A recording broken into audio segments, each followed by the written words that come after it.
Hello and welcome to Your Space with your host Hannah Arinitwe. This is Your Space, the show that allows you to express yourself and express your views. Now, this particular episode is quite a special one. This is going to be the final episode of season 1 and we are so excited. But with me here on the space is my team. I'm going to allow them to introduce themselves and let us know how they feel about this being the final episode of season 1. I will start with the lady at the extreme end. Hello. Hi, thank you so much for having me. My name is Monica Achayo.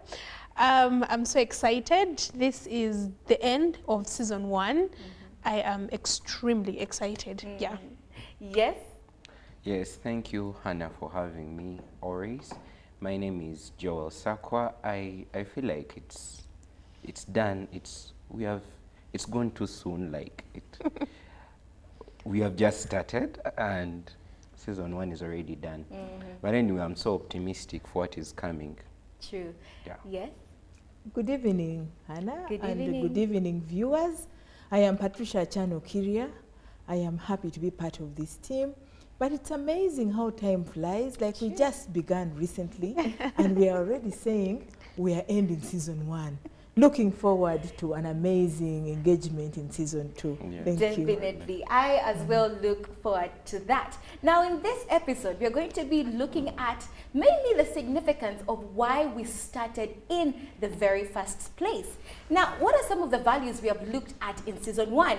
We've had respect for humanity and environment, honesty and truthfulness, justice and fairness, hard work and self-reliance, moral uprightness, integrity, creativity and innovativeness, social responsibility, social harmony, national unity and national consciousness and patriotism. It has been such a great journey, especially with having you giving us feedback on this. And maybe I'd like to start with Monica. Monica, what do you think has been the reason we have looked and touched at each of the national values of Uganda? Thank you so much, Anna. I think, basing from the conversations we had way before this show started, there was need to call the general country back to remembrance and to what do we believe in as a country, where do we want to go, and what kind of values are we fighting for? What does it mean when we say we are not comfortable with this as a nation? Where do we draw the line as Ugandans? And in order to know that, we had to know, in order to be there, we had to know what really is driving us as a nation. And that, I feel like the values, the 10 values that have been carefully crafted, represent that whole thing so well. And so the entire need and reason as to why we needed to have this conversation was mainly to call us back to remembrance and to, there's some things we don't do. We know if we are to uphold the values, then certain things like corruption have to be things of the past, and we needed to help people appreciate this whole thing at a deeper and a more different level, and also understand their parts and lots in it as well. Dr. Patricia, I know you are very passionate about the 10 values. And I remember when we started how you kept preaching about how we need to start at the core. Why do you think this is? Thank you very much, Hannah. I think the significance of values is very important for this country. Because as we stand today as Uganda, you realize that the breakdown of these values is the leading driver for corruption in our country. So we can as well minimize corruption through inculcating these values. What stood out for me was respect for humanity and environment. You see, a human being, when a human being is treated and respected as a human being, born in dignity and equal, then in order to help that human being survive, the environment within which the human being lives needs to be taken care of. So it was a reminder for us to echo out to Ugandans as we unpack the values that, hey, Ugandans, you have got rights and responsibilities, but number one as the value we have is to respect the rights of one another and also take care of the environment, because the environment is like a gift God has given freely. That's true. Then another thing that stood out for me was fairness and justice, because it relates to the work I do. I took oath to stand for fairness, truthfulness, and justice. And all decisions we make as leaders, basically, is supposed to be with fairness and justice. So for me, those stood out for me. And we noted that people engage in corruption because of lack of moral values. So when we continue echoing this out and again, then people will embrace these values and begin to practice and implement what we are talking about. But taking the conversation further, I know that if individuals uphold these values and principles, then they will be aware of the consequences of their actions. And they will be alert, and they will be able to refrain from even the bad practices. True. So going forward, I think this is a very, very important program, and I think we need to encourage it. We need to do a little more, because I believe strongly that even the corruption we're talking about today can actually be prevented from within if the individual builds the strong values of integrity, of honesty, of accountability, of transparency and fairness, and all these other values. But what stood out for me was respect for humanity and environment, justice and fairness. Thank you very much. I'm actually not very surprised, Dr. Patricia, that those were the things that stood out for you. My experience having you on the show is that, Dr. Patricia, you're very respectful to everybody, regardless of where they come from, what they do, Their age. and I think that is something quite remarkable that we are I seeing am here on humbled. the show. I'm absolutely humbled. Thank you very much. So, Sakwa, what about you? Why do you think that we are here in your space? And what has been the value that has stood out for you most? Thank you so much.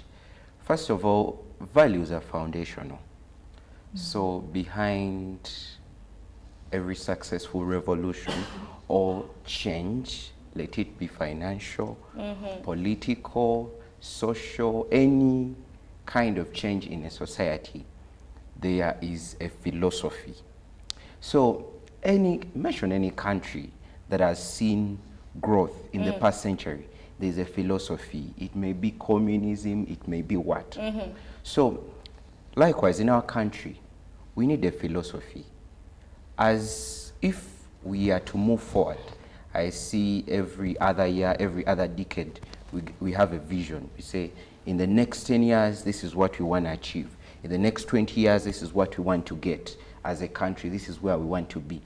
But all those things cannot be achieved if we disregard the foundations. What is the character of the people in the nation? How do they treat each other? How do they behave? And as, of course, throughout the episodes, we understood that the fact that these are foundational, without them, Uganda can never be a nation. True. For a nation to be a nation, we have to have something that unites us. First of all, we looked at the dynamics of the country. 42 plus tribes and backgrounds. What will put these people together? People have different religions, everything is different. Some are black, some are yellow, some are tall, some are short. How are we going to put these people together? They need a philosophy, they need something they believe in, they need something that can put them together.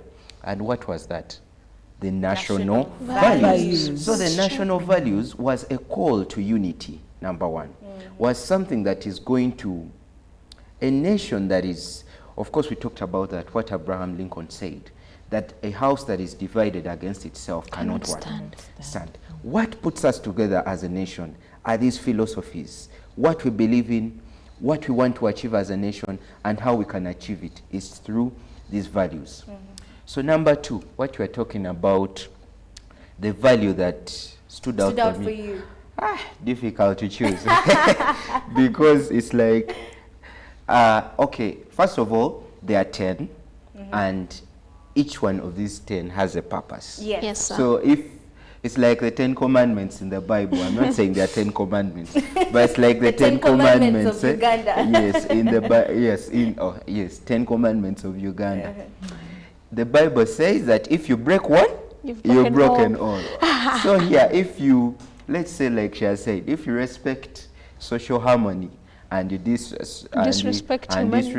disrespect what? Humanity. Humanity. You've broken Everything. everything. Because it's like a body. If they shoot your heart and it stops pumping, you won't tell your brain that, but they have shot the heart. They have not shot the what? The brain. So it is, but anyway, I found it interesting to share about social harmony, social responsibility, Yes. because like, it could easily describe me because I love caring for any person, let it be Ugandan, as long as he has been brought in my sphere of influence. I do remember when we were discussing social harmony, and you gave us, that episode was very personal, Intense. Yeah. intense for Joel, you know. Yeah. You shared with us some of your experiences, Yeah. and it was, I was actually not surprised you chose that specific Yeah, one. yeah. But I think for me, the value that stood out for me was creativity and innovativeness. Not because I am a creative myself, but because I feel that Ugandans are very talented people. We have over 70% of young people out of the entire population coming from Uganda. People who can dance, sing, create, you know. Yes, Joel. By the way, just like saying that Ugandans are very talented, recently I saw a statistic, Yes. whether it was by the World Bank, they said Uganda is the country in the world with the highest number of startups, like businesses that are starting, that are budding. And yes, that really shows that we are really creative people. That's true. We know what we The- are doing. The startup economy in the country is quite intense. Yeah. So I feel that if every Ugandan, with what they are blessed with, can ensure that it is perfected and they can work towards improving it, Uganda would be such an unstoppable country. Yeah. Yes. Monica, I know for you, what stood out for you has got to be honesty. You're a very honest person. Thank you. Am I right? Yeah. So what value stood out for you?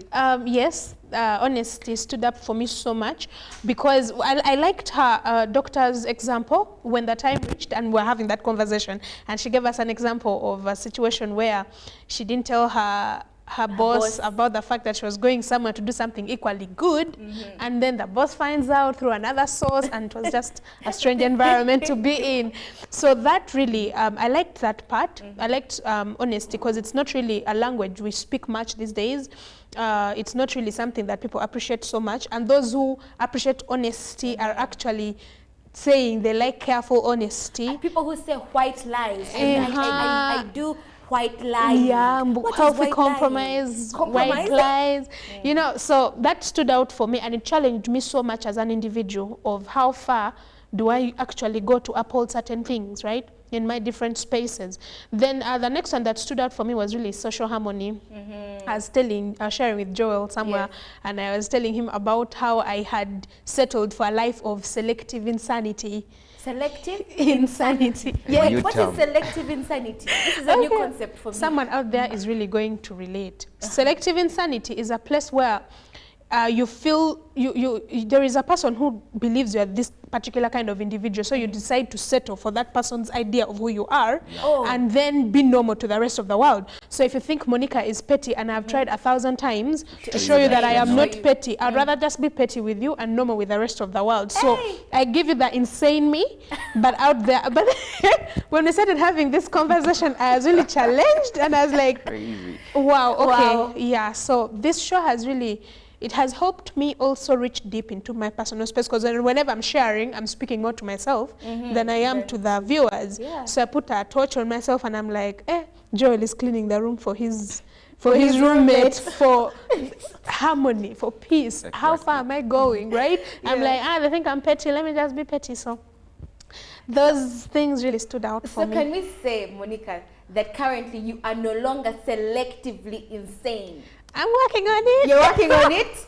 Yes, work in a harder. very positive way. So. So we also had the national value of hard work and self-reliance. I haven't had anybody here say that that really stood out for them as much as it did.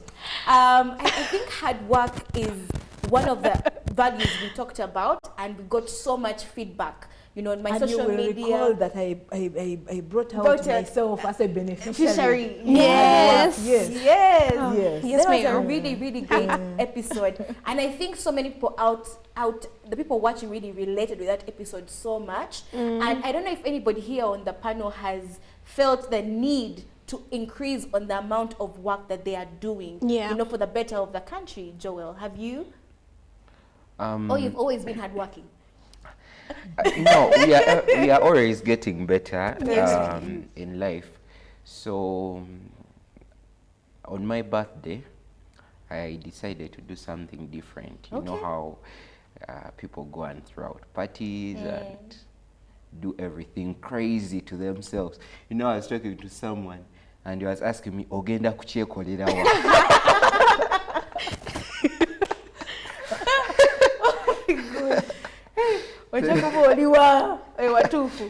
Tuli waweru. But anyway, so we decided to do something different.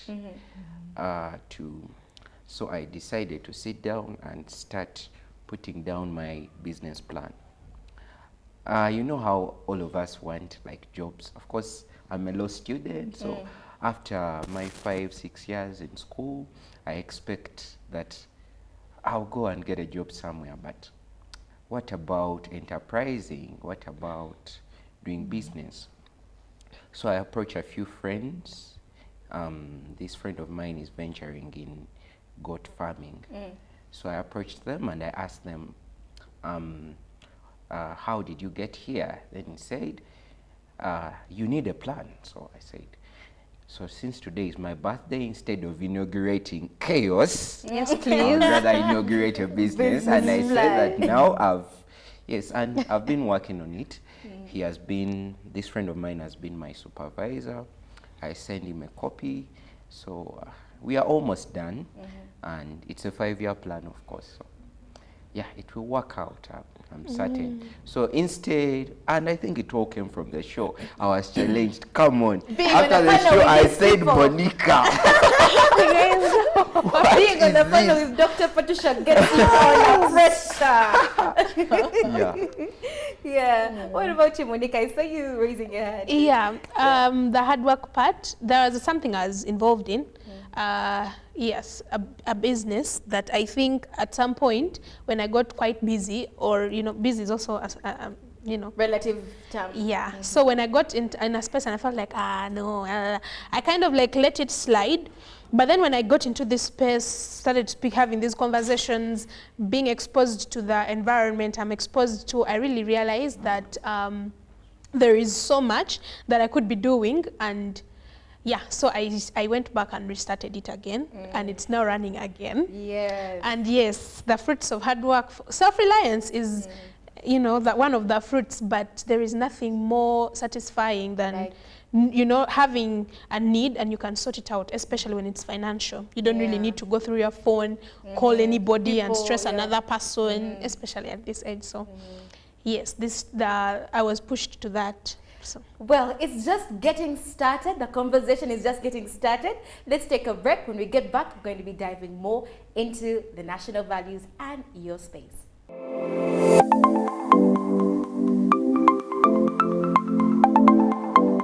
Welcome back from that mini break. You are still here on Your Space with your host, Hannah Ariniti. We are still discussing how season 1 of Your Space has gone and some of the values we have talked about. And now I know you have a question. You're asking yourself, Hannah, yes, you have talked about all these national values, but does it really work towards solving corruption in the country? And this is the question you're going to be answering right now. Now, somebody is asking themselves out there, Dr. Patricia, yes, social responsibility, creativeness, innovativeness, self-reliance, respect for humanity, and they're asking themselves, but is this something that can change the status quo of corruption in the country? Yes, definitely. Because when you look at your space, some of the values we're discussing here actually takes Uganda closer to achieving the national happiness we have always talked about. Because you realize that your space has given a lot of attention on helping young people understand the values that exist in the country and the power they exhibit, and we have tried to unpack the measures which they can adopt to transmit these values in order to reduce corruption. Now, your space basically has aimed and focused more on building an informed citizenry, building an informed and reawakening the young people out there. First of all, to know their potential and to know what the values can do to improve on the quality of their lives. Like if you have high integrity with moral values, with deep consciousness, then you realize that you will be able to decrease corruption.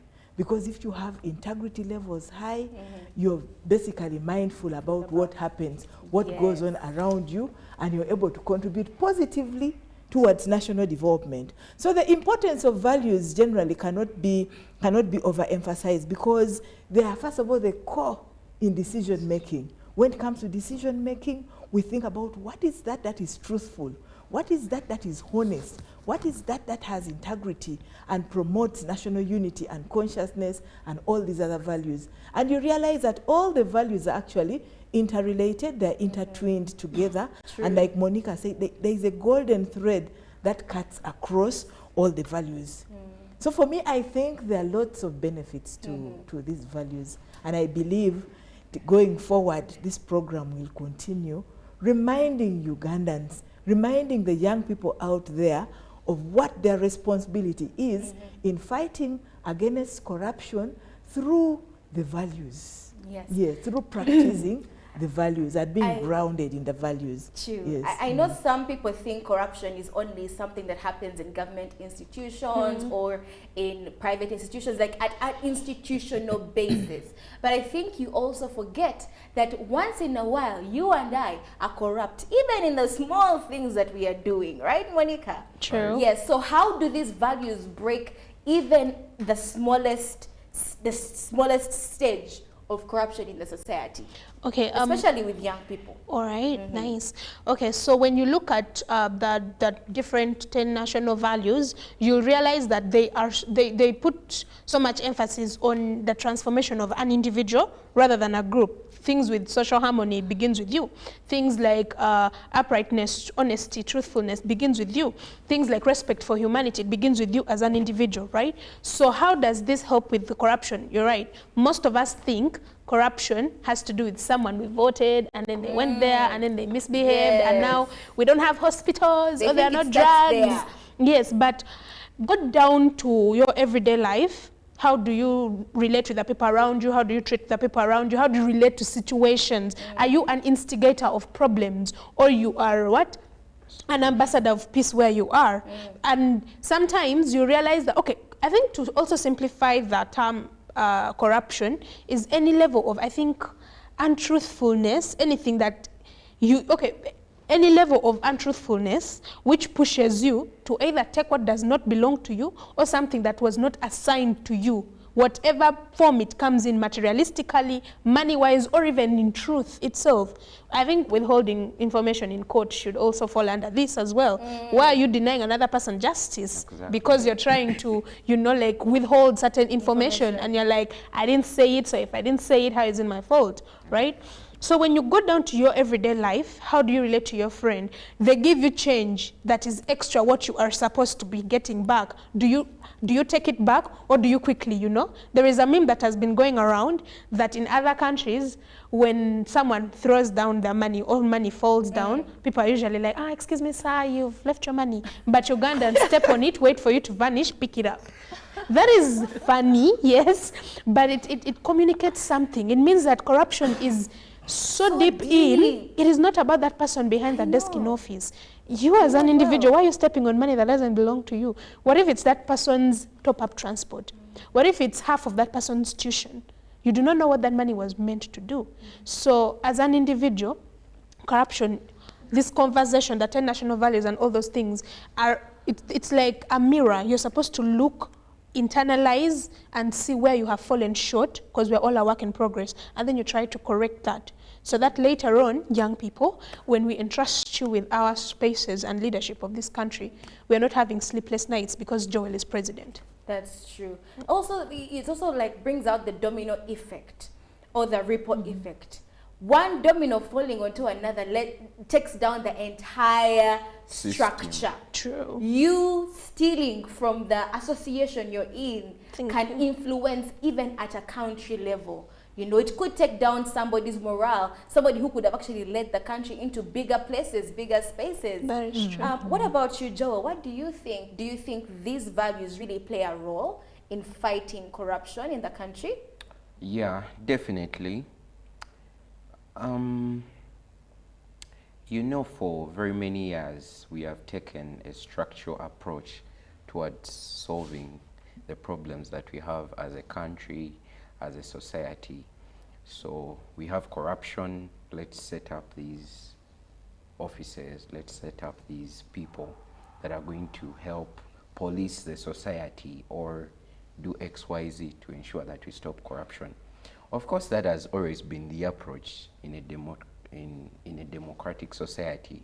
Rule of law, separation of powers. Make sure you supervise these guys that are in power so that they do not misuse it.